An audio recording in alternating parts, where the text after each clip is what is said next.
Okay. Okay.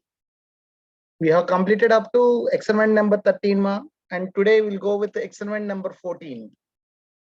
Okay. This is aim to study the pollen germination on stigma through permanent slide.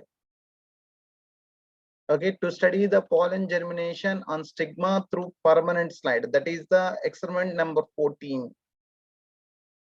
Okay, in that, okay, we'll go with the requirements. Okay, requirements, procedure. Okay, here what we are doing means the permanent slide. Okay, already we have done one experiment. Okay, that is a temporary mount.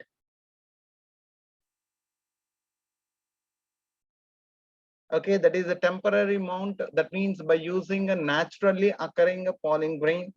Okay, by flower we have to extract the pollen grains and we have to display on the slide. But here already the pollen grain, okay, the pollen germination is made as a permanent slide. That permanent slide you have to display.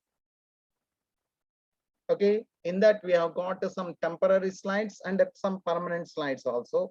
So both we have to display. So here we can see the requirements and next procedure and next observation. Already I told you from here onwards, okay, from 13th experiment onwards, the observation also has to be written on the right side. Only the diagram you have to draw on the left side. So here we can see there are two diagrams. Okay, you can draw only one diagram. Okay, that is the second diagram. That second diagram is enough. So observation and next finally the result and precautions. All are the writing part, everything, the writing part should be done on the right side. Only the diagram you have to draw on the left side. So you can see here, okay, aim, requirements, procedure using temporary slide and using permanent slide, and followed by observation and followed by result and finally the precautions. Okay, and only one diagram among these two diagrams you can draw only one diagram, that is second diagram you can see. Okay, first diagram already it is taken off, so only the second diagram you can draw, which is showing the pollen germination. Okay, that is the experiment. Anybody is having any doubt?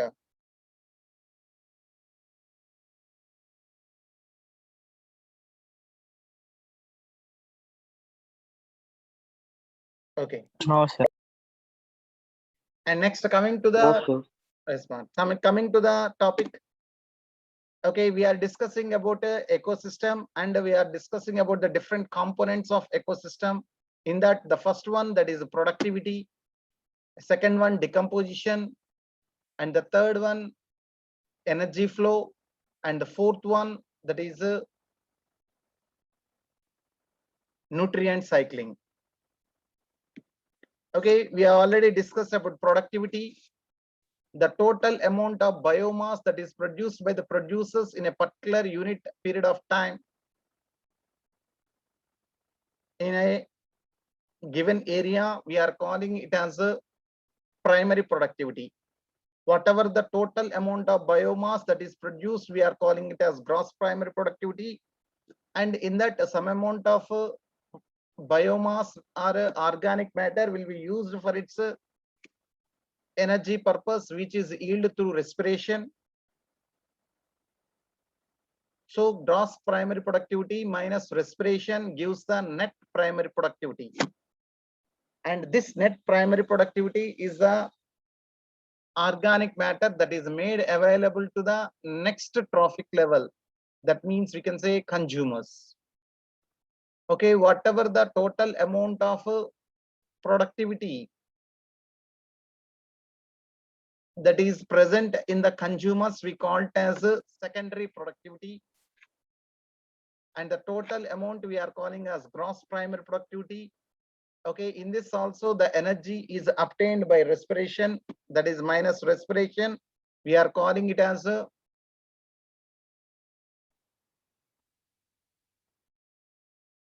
net. Okay, net secondary productivity, gross primary product. Okay, gross secondary productivity minus respiration gives the net secondary productivity.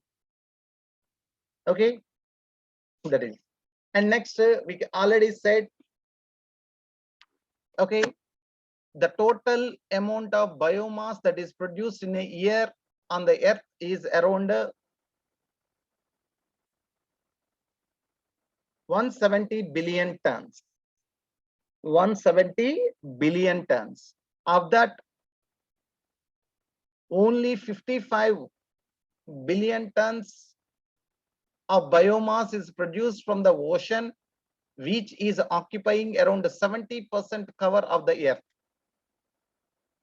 70% of the earth cover is done by the ocean, but it's still its biomass accounts are about 55 billion tons only. That means around 115 billion tons of biomass is produced by the land, which covers only 30% of the earth. The reason is availability of light. Okay, in water, the main factor that is that is determining the productivity is the light, because as we go deep into the ocean, the penetration of the light, the intensity of the light will be reduced. As a result, the productivity is also reduced. But that is not a problem with the terrestrial ecosystems. Okay, the light is abundant, okay, is available abundantly. So the biomass produced or organic matter produced is also more. That's why even the land area on the earth is less, but its biomass account is more, around 115 billion tons.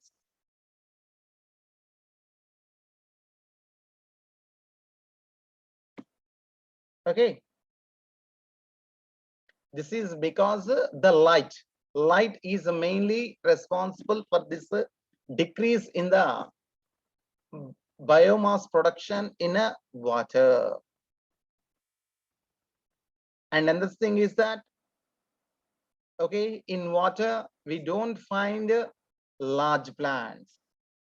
We'll find microscopic organisms, which we call it as a planktonic organism.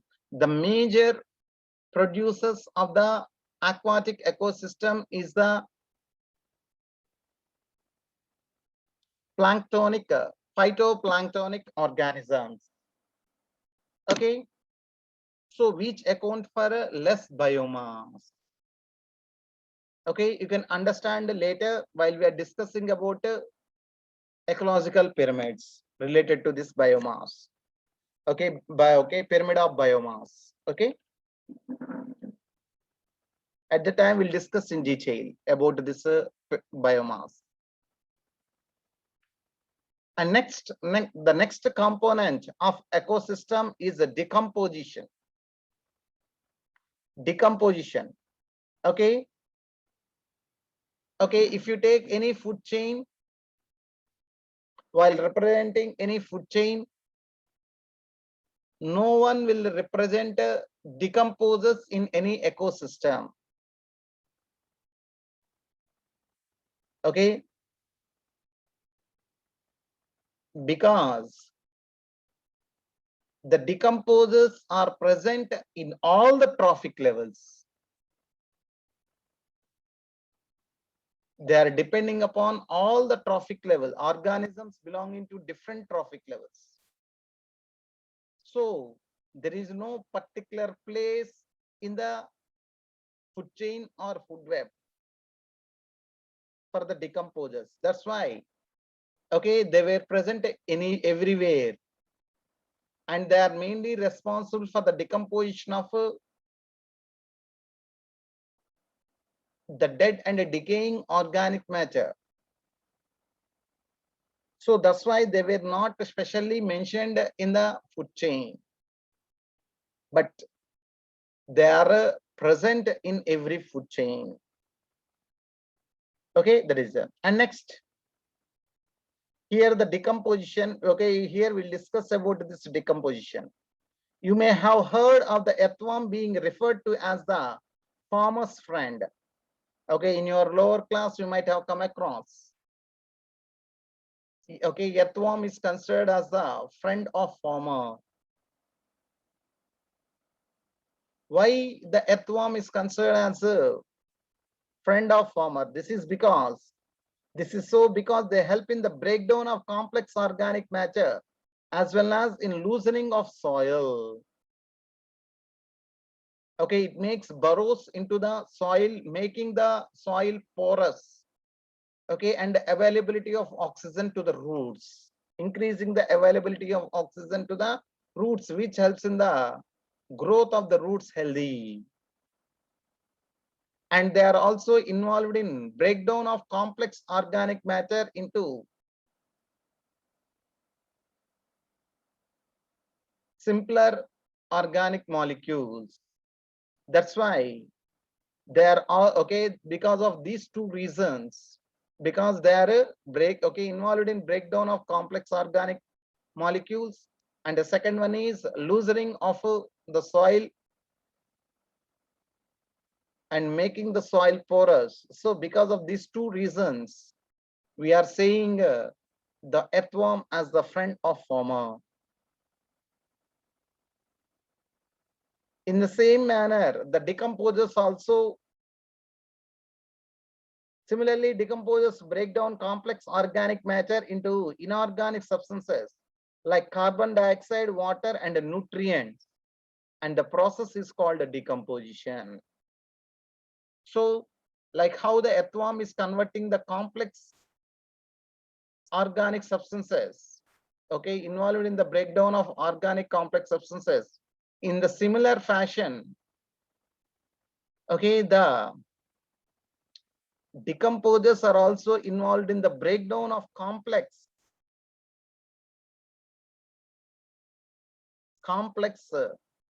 organic substances into inorganic substances like carbon dioxide, water, and different mineral nutrients which are added back to the environment. Carbon dioxide into the atmosphere, water and mineral nutrients to the soil. And this process we are calling it as decomposition. Okay,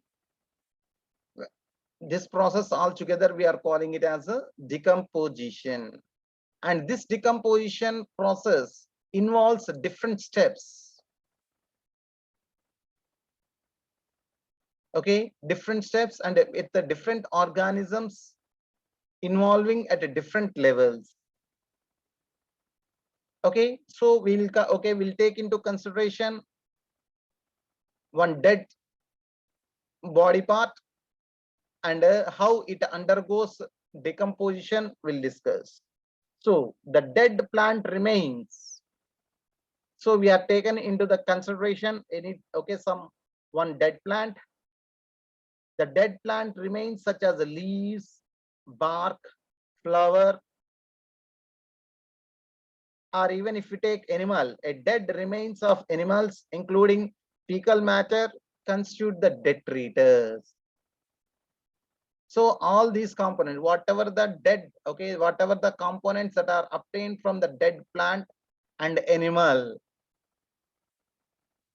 okay, it may be the leaf or bark or a flower or fruits or seeds, anything. And next, even if you take the animal, it may be the flesh, bones, fecal matter, the skeletal structures, anything, all they comes under this detritus. That means the substance which can undergo decomposition, that is called a detritus, which is the raw material for decomposition.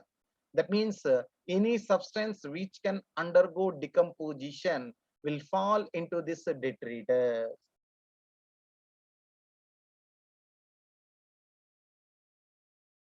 Okay, that is okay. Already I told you the important steps in the process of decomposition. That means the decomposition process occurs at different steps.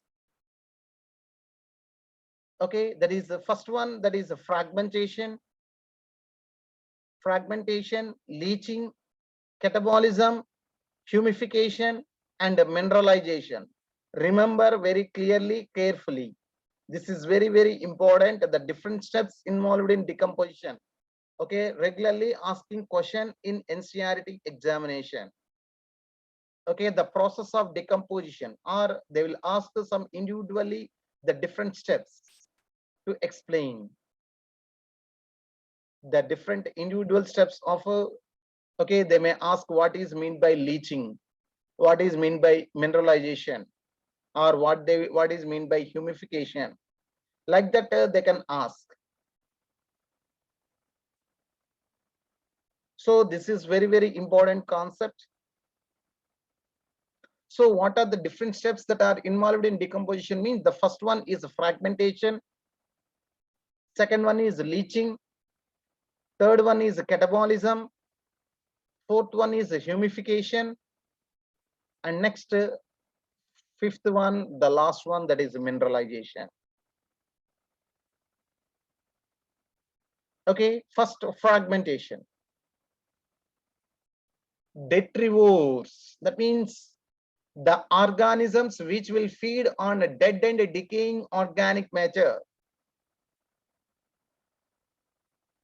The organisms which will feed on a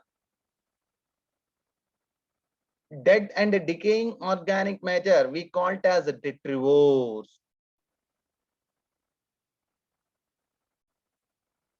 Okay, detrivore, for example, we can take earthworm. Already we told you the earthworm is involved in the breakdown of complex organic matter.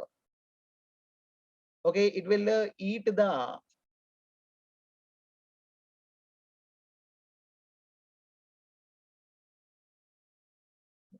leaves or bark or flowers that are fallen and undergoing decomposition.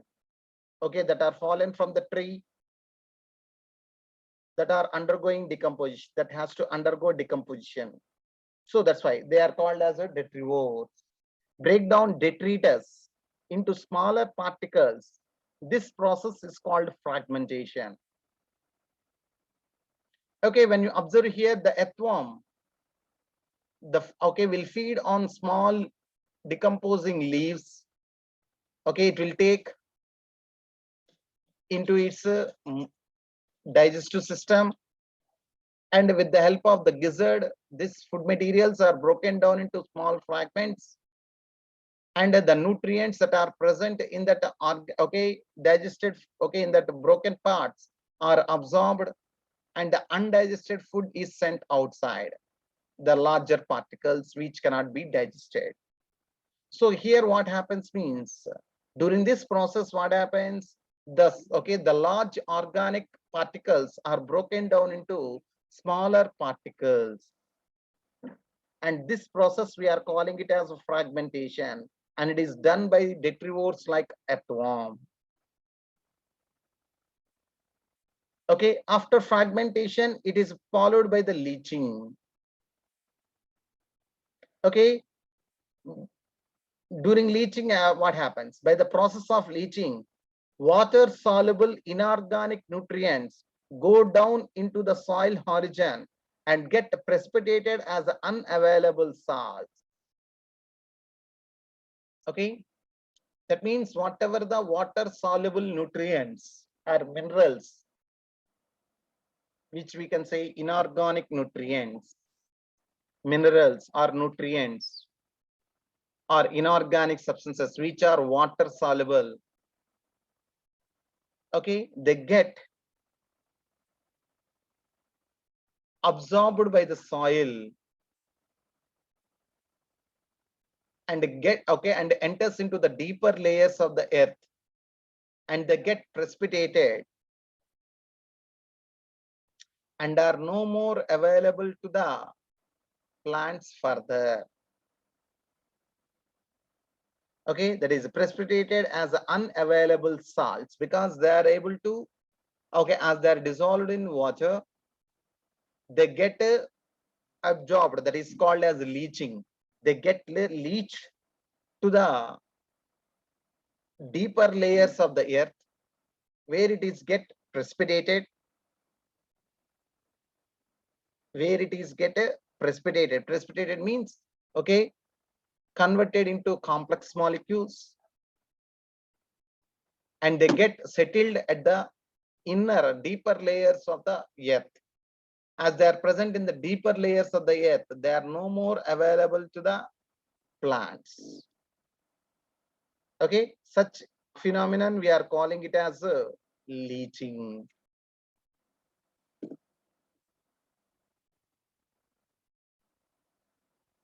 Okay, leaching. So fragmentation, leaching, and next it is followed by the catabolism. Okay, that is okay, the bacteria and the fungi that are present in the soil will release certain enzymes because they undergo saprotrophic nutrition. Okay, what is meant by saprotrophic nutrition? Can anyone say what is meant by saprotrophic nutrition? How the process, okay, digestion of food material will occur in saprotrophic nutrition? Can anyone is having any idea?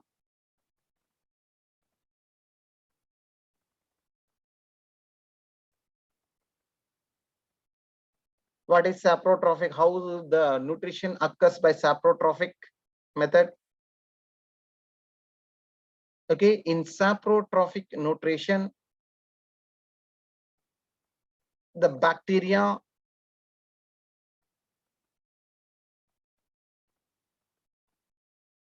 okay, the bacteria and fungi which are undergoing saprotrophic nutrition, they release their enzymes outside the body.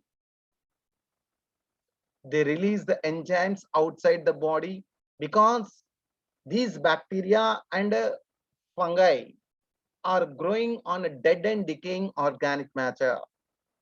So they release the enzymes outside the body and break down the complex substances into simpler inorganic substances.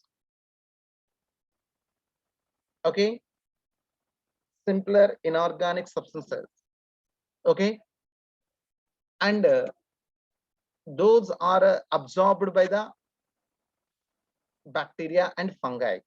Such a type of nutrition we are calling it as in which the digestion process will occur outside the body of the organism. We are calling it as saprotrophic nutrition.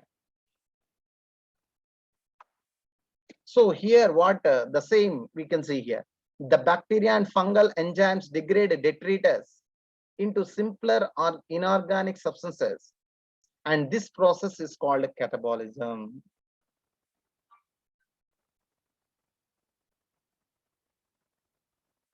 Okay, this process is called catabolism. So by using the enzymes, the bacteria and fungi will convert the detritus, that is a dead and a decaying organic matter, into simple inorganic substances. And this process we are calling it as a catabolism. So first fragmentation, second one leaching, and the third one is a catabolism.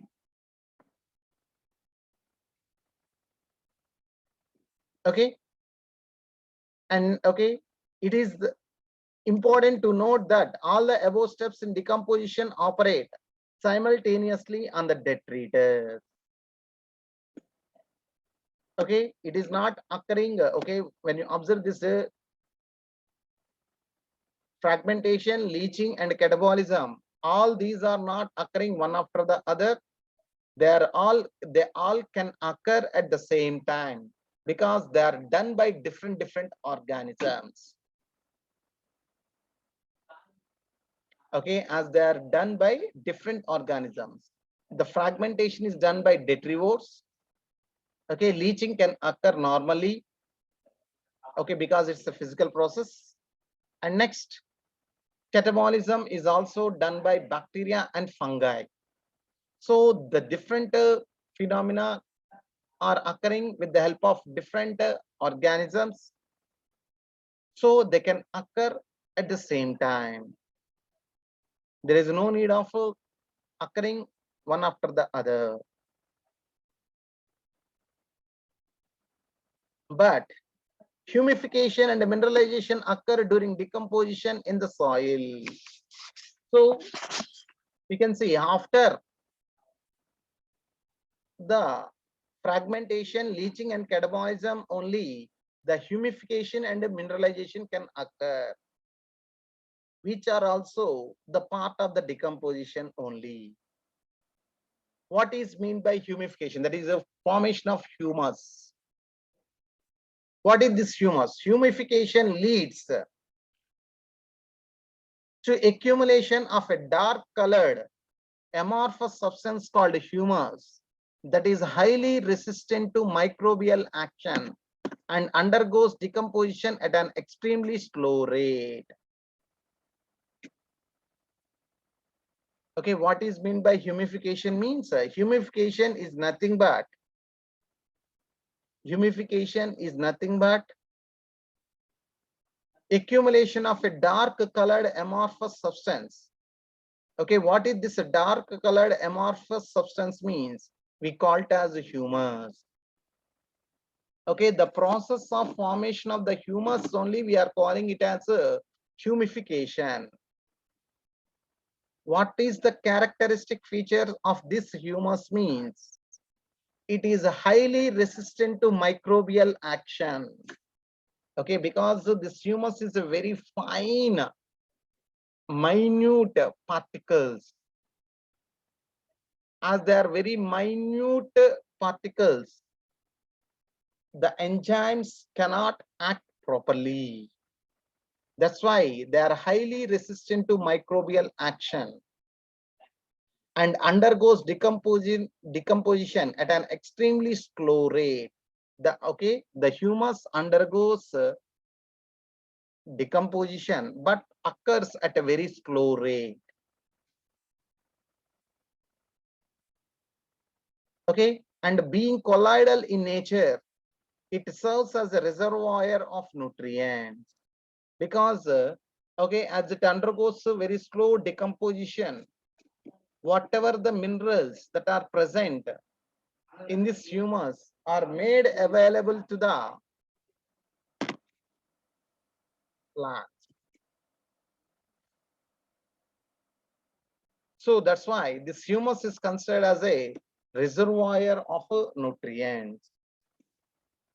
Reservoir of nutrients. So the humus is further degraded by some microbes and the release of inorganic nutrients occur by a process known as mineralization. So that means we are not saying that humus does not undergo decomposition. It undergoes decomposition process but at a slow rate.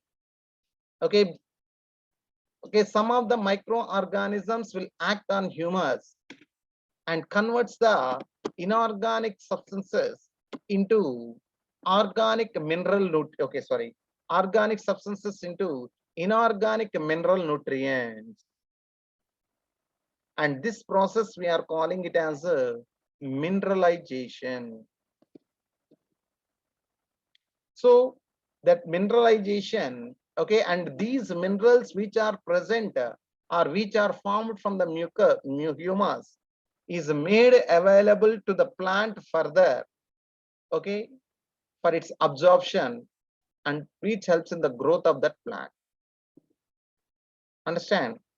So Okay, whatever the mineral nutrients that are leached or that are absorbed into the deeper layers, which are water soluble, which are precipitated to form deposits, mineral deposits. Okay, those are not available to the plant. Only the mineral nutrients that are obtained by the decomposition by the microbes in the humus, those are only made available to the plant for its absorption.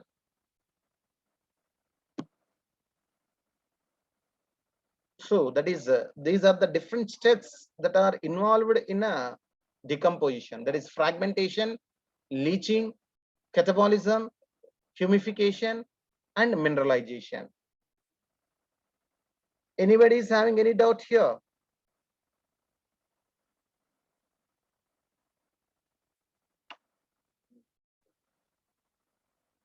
No, sir.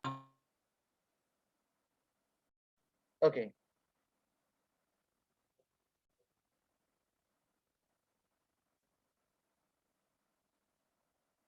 And next, coming to the how the process of decomposition will occur. Decomposition is largely an oxygen requiring process. Decomposition is largely an oxygen requiring process. The rate of decomposition is controlled by chemical composition of detritus and climatic factors. Okay, the decomposition is an oxygen requiring process, and the rate of decomposition process depends upon the chemical composition of detritus. That means the dead end. Okay, what is the chemical nature of dead and decaying organic matter? Based on that, the decomposition rate and also the climatic factors. In a particular climatic condition, decomposition rate is lower if detritus is rich in lignin and chitin. Okay. Okay, if the detritus or if the dead and decaying organic matter consists of mainly of lignin and chitin, which are usually resistant to decomposition, because these are a hard fatty substance which can resist to decomposition. So when these are present in large quantity in the detritus, the decomposition rate will be slowed down. And when the when the decomposition process will be faster means or quicker means, if detritus is rich in nitrogen and water soluble substances like sugars, if more water soluble substances and nitrogenous rich substances are present in that detritus or a dead and decaying organic matter, then the decomposition process will be faster.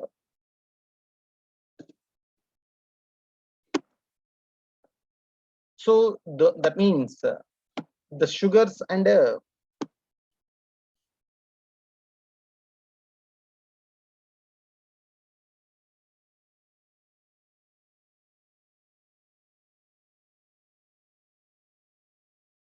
okay, the first three steps are not common steps, they will be differed from one to depending upon the type of the organic decomposing organic matter. The first three steps may vary, but humification and mineralization is common. That's why we are saying okay, fragmentation, leaching, and catabolism occur simultaneously. If it is the common, how they can occur simultaneously? Okay, depending upon the type of the detritus, it may undergo either fragmentation or leaching or catabolism. But after all these processes, okay, one of these processes happen, later it undergoes humification and mineralization.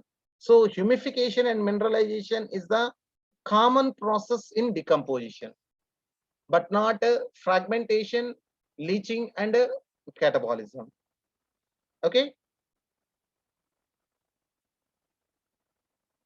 understand?